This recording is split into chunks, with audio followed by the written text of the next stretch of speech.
Karena sekarang ini si Bapak Peri itu lagi cari bala bantuan ke mana-mana. Si NM ini harus ditangkap. Bukan dia aja bahkan, tapi juga si O ya. Dokter O ini the real Markus. Jadi dia adalah biang kerok yang sebenarnya yang menjadi penghubung. Teteh itu harus ketemu dokter, harus. Iya, harus iya. Ketemu dokter kayak gitu. Terus Harus ketemu dokter.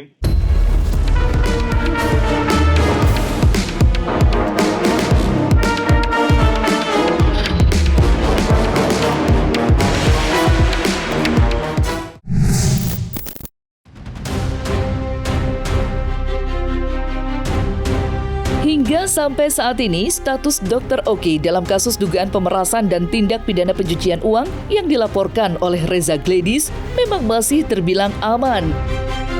Namun di balik itu, perjuangan Reza untuk membongkar dugaan adanya sindikat mafia skincare nampaknya telah mendapatkan bantuan dari warganet.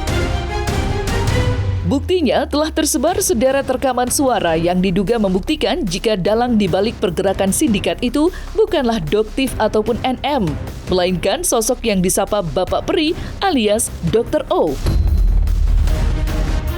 Dugaan-dugaan tersebut kurang lebih tergambarkan secara tersirat dalam salah satu rekaman suara yang tersebar di sosial media. Di mana dalam rekaman tersebut terdengar suara pria yang diduga Dr. O sedang menjalankan modus operandi dengan mengarahkan korban ke salah satu rekannya.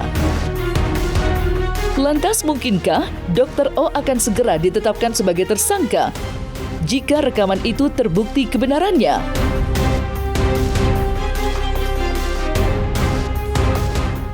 Oke, ayo, Gitu. cuman aku Lihat aja Sela Sokia kayak gitu. Gimana dia seaman-amannya sekarang, padahal lebih parah dari Teteh kan kayak gitu. Kalau dia memang not detected buat di Henny kayak gitu. Karena life seenaknya, orang sudah lupa gitu. Terserahlah orang mau bilang cari aman. Yang penting memang aman jualannya, Teteh bisa jualan lagi kayak gitu. Gitu. Teteh nggak lihat Richard bagaimana sekarang ngedeketin akunya gimana buat konten bareng. Teteh lihat nggak IG story aku sama Richard buat dia konten bareng, nge-reviewnya bareng sama aku sekarang. Kayak gitu. Dia sekarang Nikita ada nggak? Teteh ngelihat aja sekalipun nyenggol Richard lagi? Enggak kan? nggak ada. Udah berdamai. Makanya Udah berdamaikan. aku bingung, Ki. Makanya aku minta ke kamu tuh kayak, kan aku nggak tahu tuh. Aku malah kan Mau baru langkah apa kan? Itu yang ku bilang Teh. Teteh mau sampai kapan nggak jualan? Ku bilang gitu. Aku sebagai pelaku bisnis juga Teh kayak gitu. Kita harus menghidupin ini kan, pegawai-pegawai kita kan kayak gitu. Mau sampai kapan Teteh berdiam di? Aku yakin Tetehnya mau mulai keluar dari sangkar untuk mulai lagi. Tapi kan takut diserang lagi, ini lagi kayak gitu. ya, Tapi mau makanya aku sampai tuh mau kapan? nelfon ketemu kamu tuh mau, Ki, kira-kira nih produk aku keluarin, ngerti gak sih? Kan kamu yang dekat sama aku tuh dari estetik lah, cuman kamu kan maksudnya. Iya, Jadi, benar. yang Dan takut, Teteh itu harus ketemu dokter, harus iya, ketemu dokter kayak gitu. Terus Harus ketemu. ya, jadi gimana? Oke, bilangin aja ke Mail atau tolongin aku. Ini deh, pokoknya. aku ya udah kita video voice call bertiga sama Boleh, Mel. Aku boleh. gak mau Teh, nanti kalau aku ini nanti aku walaupun aku yakin sama Teteh itu tidak mungkin sekali membalikan fakta. Baru aja mulai puasa, astagfirullah, banyak banget beredar voice record sindikat pemerasan ria. Mudah-mudahan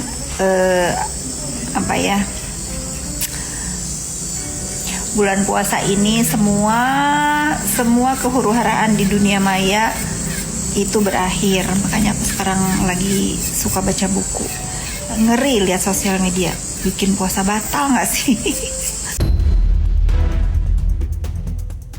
Sementara itu, Tengku Zanzabela justru menyebut secara terang-terangan jika sosok Dr. O alias Bapak Peri tengah habis dibuat gundah gulana dengan bergulirnya kasus dugaan mafia skincare.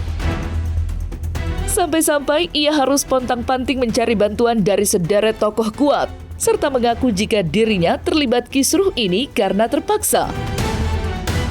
Dan mengejutkannya lagi, Tengku Zanzabela bahkan menyebut jika sosok Dr. O alias Bapak Peri tersebut sampai menebar janji untuk menjauhi sosok NM. Lantas, benarkah sosok Dr. O yang disebut oleh Tengku Zanzabela itu adalah Dr. Oki Pratama, selaku salah satu terlapor dalam laporan yang dilayangkan Reza Gladys di Polda Metro Jaya?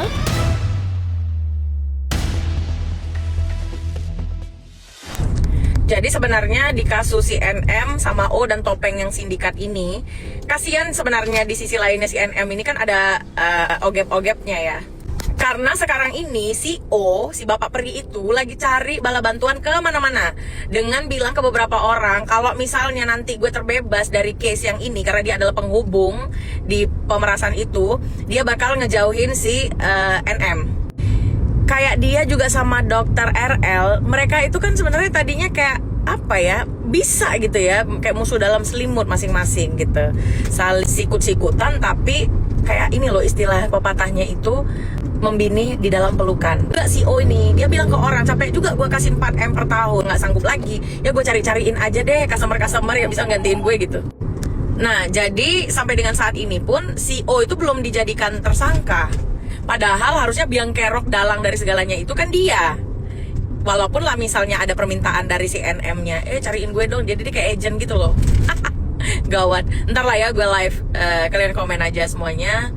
Kalian buat hashtag tangkap Bapak Peri O ya.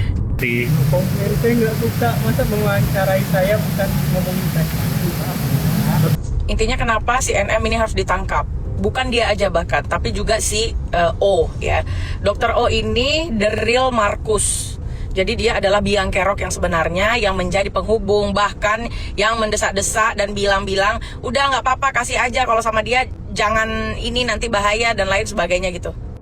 Dan korbannya bukan hanya yang 4M, ada yang 350, ada yang diminta belasan miliar, ada yang 2M bahkan. Tapi mereka semua ini pada nggak mau bersuara dikarenakan takut lah, ribet lah, takut diobok-obok masa lalunya. Dengar ya, untuk kalian semua orang itu punya masa lalu. Kalian kalau dibongkar masa lalu kalian gak usah peduliin. Siapa yang peduli? Paling kuat orang bicara itu 1 bulan doang ya. Kejahatan harus dibasmi gitu loh. Dan jangan lupa, bersumbangsi membiarkan kejahatan merajalela adalah kejahatan yang sesungguhnya. Artinya kalian ketika diam pada saat merasakan ataupun melihat kejahatan, itu berarti kalianlah penjahat utamanya ya. Ini udah bukan perkara skincare lagi, ini perkaranya sindikat mafia Markus alias makelar kasus. Gua udah nonton, dengar dan lain sebagainya tentang bukti ya, dan itu sudah diamankan di langit. Gue yakin pihak kepolisian memang punya cara untuk menahan seseorang atau menangkap seseorang. Siapapun orangnya kalau udah gede-gede pastilah cari backingan ya. Tapi ingat, backingan yang benar enggak ini ya tolil ya, karena mereka tidak akan mempertaruhkan nama baiknya hanya untuk seorang penjahat begitu. Terlepas dari kisruh spekulasi keterlibatan Dr. Oki, kasus dugaan pemerasan dan tindak pidana pencucian uang yang dilayangkan oleh Reza Gladys kini telah mencapai babak penentuan. Ya, pada hari ini, Nikita Mirzani dijadwalkan untuk menjalani pemeriksaan perdana usai resmi ditetapkan sebagai tersangka. Di mana, jika Nikita masih melenggang bebas, ketegasan pihak kepolisian harus dipertanyakan. Setidaknya itulah yang terus diserukan oleh Julianus Paulus Sembiring, selaku kuasa hukum Reza Gladys yang masih menyimpan harapan agar Nikita bisa segera ditahan. Lantas, seperti apakah advokat sekaligus mantan aktivis 98 itu menyikapi kisruh laporan sang klien yang menurutnya penuh dengan kejanggalan?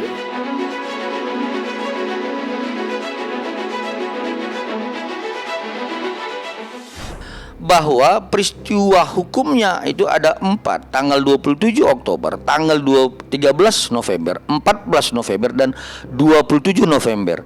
Nah, terhadap 4 peristiwa hukum ini, seharusnya penyidik, ya menurut kami ya, ini pendapat kami ya, tidak boleh hanya menetapkan 2 tersangka. Kenapa? Ada rangkaian peristiwa di situ. Nah, jadi salah satu menurut kami, kenapa kami agak sedikit keberatan dan menurut kami lah cacat formil terhadap penetapan tersangka, itu terkait masalah peminjaman barang bukti terkait handphonenya si terlapor dengan inisial Dr. O. Nah dari situ kan kita ragu, ya kita sudah meragukan bahwa peristiwa hukum ini benar-benar di compare dengan antara satu dengan lainnya, atau emang ada diputuskan seperti itu. Apa yang disampaikan itu adalah apa yang tertera di dalam pasal, tapi dalam perkara hukum harus kembali kepada peristiwa hukumnya.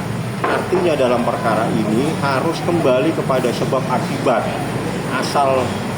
asalnya itu dari mana, ya. Jadi sebagaimana yang Nikita juga sampaikan, Niki itu tidak kenal dengan yang bersangkutan. Mail pun tidak kenal, tapi mereka yang menghubungi terlebih dahulu. Nah pertanyaannya adalah yang sedang berkembang di media sosial, kenapa kami sebagai penasihat hukum, ya kuasa hukum dari Dr. Reza Gladys sepertinya tergesa-gesa dalam hal untuk agar penyidik melakukan penahanan terhadap kedua tersangka. Ini bukan soal tergesa-gesa, ya. Ini bukan soal tergesa-gesa. Tetapi ini soal bagaimana kemudian on the track-nya terhadap pelaksanaan hukum acara. Nah, artinya setelah ditetapkan kedua orang ini menjadi tersangka, lalu apa? Lalu apakah mereka dibiarkan berkeliaran? Ya. Kalau kemudian ini nanti sudah ditetapkan sebagai tersangka dan dilakukan penahanan, lalu ada permohonan untuk penangguhan, ya monggo. Apa yang kami lakukan ini bukan tergesa-gesa, tetapi adanya satu los tahapan setelah tersangka ditetapkan, ini mau kemana? Di pasal 21 ayat 1 jelaskan jelas dengan tegas, penahanan dapat dilakukan ketika salah satunya dikhawatirkan melarikan diri. Nah ini kan ada beberapa peristiwa yang kita lihat dan secara terang-benderang di media sosial, bahwa salah satu tersangka ini dengan inisial NM berpergian beberapa kali di luar kota. Nah ini kan bagaimana dari kewenangan penyidik melihat itu? Ya, tudingan tergesa-gesa dan cenderung menekan pihak kepolisian memang kerap kali ditujukan kepada kubu Reza. Apalagi imbas kekecewaannya terhadap pihak kepolisian Polda Metro Jaya yang tak kunjung menahan Nikita, Julianus Paulus Sembiring sampai membuat aduan kepada Irwasum Polri, yang kemudian tegas disindir oleh advokat senior Togar Situmorang yang mengingatkan Julianus akan kewenangan penyidik. Lantas seperti apa Julianus Paulus Sembiring menanggapi sentilan pedas dari advokat senior Togar Situmorang? Nah, kemudian rekan sejawat senior saya yang mengatakan bahwa penyidik memiliki hak penilaian diskresi dalam hal ini juga, ya mohon maaf ya, saya memberikan masukan juga bahwa penilaian dan diskresi itu tidak boleh sembarangan. Ada acuannya. Di dalam Undang-Undang Nomor 2 Tahun 2002 Pasal 18 disebutkan, juga mengacu kepada peraturan perundangan yang berlaku. Apa itu? KUHP, Perkap, keputusan peraturan Mahkamah Konstitusi nomor 21 tahun 2014, 130 tahun 2015. Nah, ada aturan-aturannya. Jadi jangan kemudian artinya diskresi itu atau penilaian penyidik atau kewenangan penyidik itu menjadi satu kekuasaan yang absolut sehingga membuat proses kepastian hukum itu terhalang dan terhambat. Ya, kami juga perlu menyampaikan bahwa kami mengetahui peristiwa hukumnya. Kami melihat dan mengantongi barang bukti yang disampaikan oleh Kabid Humas Polda Metro Jaya, ada 9 barang bukti, dan kami membaca, melihat itu. Nah, jadi masyarakat yang berkomentar dan memberikan pendapat sepertinya menyudutkan klien kami dan kami juga, ini kan tidak mengetahui secara jelas dan clear soal peristiwa hukumnya dan tidak pernah melihat barang bukti yang kami sajikan. Apalagi kemudian tentang ini sudah di-compare menjadi alat bukti sebagaimana pasal 184 KUHP. Ya, kita berpendapat itu harus berdasarkan dasar hukum, ya normatif hukum, jangan berdasarkan opini. Saya bingung kenapa polisi dalam hal bekerja itu harus diintervensi apalagi kan sudah jadi tersangka. Harusnya pelapor itu ikut proses yang memang diatur di dalam aturan hukum yang berlaku. Nah, terkait penyidik, harusnya kita dari PH ataupun sebagai advokat itu mengerti bahwa penyidik itu bekerja itu berdasarkan pasal 7 KUHP, dan juga tugas dan wewenangan penyidik itu sudah pasti diatur di dalam Undang-Undang Kepolisian, Undang-Undang 28 tahun 1997. Nah, ini harus kita hormati, kita hargain. Apalagi status seseorang baru ditetapkan oleh pihak kepolisian, dalam hal ini Polda Metro, sebagai tersangka. Hak-hak tersangka itu harus juga dilindungi.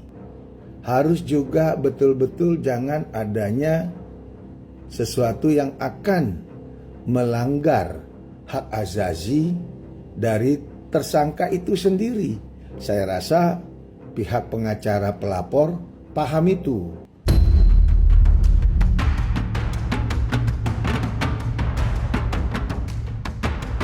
Nah, selesai sudah Cumi Lovers. Jangan lupa untuk like, subscribe, dan juga share channel YouTube Cumi Cumi.